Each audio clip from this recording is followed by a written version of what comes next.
Of everything I saw at E3 2014, Rainbow Six Siege was by far the most exciting new thing I saw. I mean, it's bringing this brand new engine, next-gen only, destruction that can be used for offense, for defense, there's fortifications, there's 5-on-5, close quarters, tactical gameplay.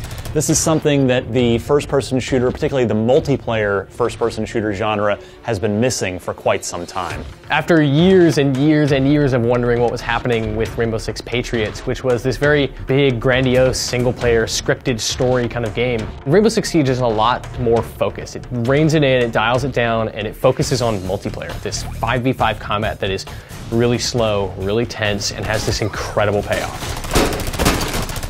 Unlike a lot of shooters which have big open spaces, this one really relies on small, tight, enclosed areas.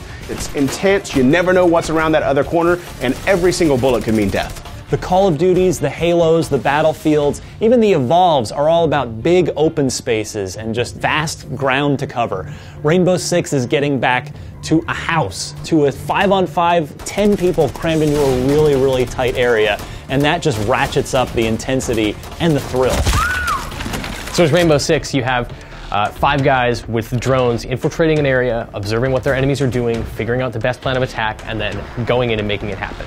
On the other side of things, you have these terrorists, these hostage holders who are fortifying doors to kind of break lines of sight, who are reinforcing walls to make sure Rainbow can't burst through them. You have this attack and defense style that we haven't really seen in a shooter in a long time. One of the things that I really liked about Rainbow Six Siege is the fully destructible environments.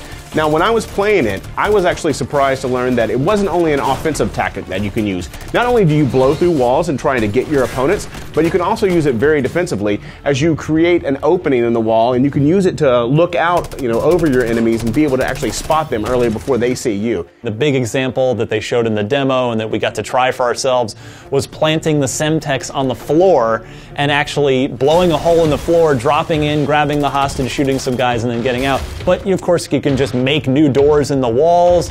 You can blow out the windows. Everything to do with destruction in Rainbow Six Siege is all about surprise. And that's just the core of what makes Rainbow Six Siege interesting. You're doing everything you can to get the advantage in ways that the enemy is not expecting. And at the same time, they can take advantage of that to take you down. They can shoot through walls. If they know you're there, they're gonna hit you, and it's gonna kill you through a wall.